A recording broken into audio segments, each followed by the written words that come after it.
അസ്സലാമു അലൈക്കും വറഹ്മത്തുള്ളാ. ഇന്ത്യയുടെ വിദേശകാര്യ സെക്രട്ടറി വിക്രം മിശ്രയ്ക്കെതിരെ അതിരൂക്ഷമായ സൈബർ ആക്രമണം. കാരണം എന്താണെന്നല്ലേ? ഇന്ത്യ പാക് യുദ്ധത്തിൽ വെടിനിർത്തൽ പ്രഖ്യാപിച്ചു എന്നുള്ളത്. ഒരുപാട് ജീവനുകൾ ഇനിയും ഇല്ലാതെയാകുന്നത് കൊതിക്കുന്ന ഒരുപാട് ജന്മങ്ങൾ നമ്മളുടെ നാട്ടിലുണ്ട്. പറയാതെ വയ്യ. ഈ യുദ്ധത്തിൽ എത്ര ആളുകളുടെ ജീവനാണ് നഷ്ടപ്പെട്ടിട്ടുള്ളത്, എത്ര കുടുംബങ്ങളാണ് അനാഥമായിട്ടുള്ളത്, എത്ര വീടുകളാണ് തകർക്കപ്പെട്ടിട്ടുള്ളത്. കാശ്മീരിലുള്ള പൂഞ്ചിലുള്ള എത്ര സഹോദരങ്ങൾക്കാണ് ജീവൻ നഷ്ടപ്പെട്ടത്.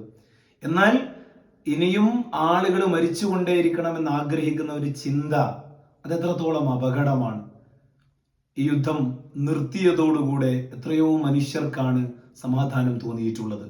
തീർച്ചയായിട്ടും സമാധാനമല്ലേ നമ്മൾ ആഗ്രഹിക്കേണ്ടത്? ശാന്തിയല്ലേ നമ്മൾ കൊതിക്കേണ്ടത്? ഈ രാജ്യത്തിന്റെ പൈതൃകവും പാരമ്പര്യവും ശാന്തിയിലും സമാധാനത്തിലും അധിഷ്ഠിതമാണല്ലോ.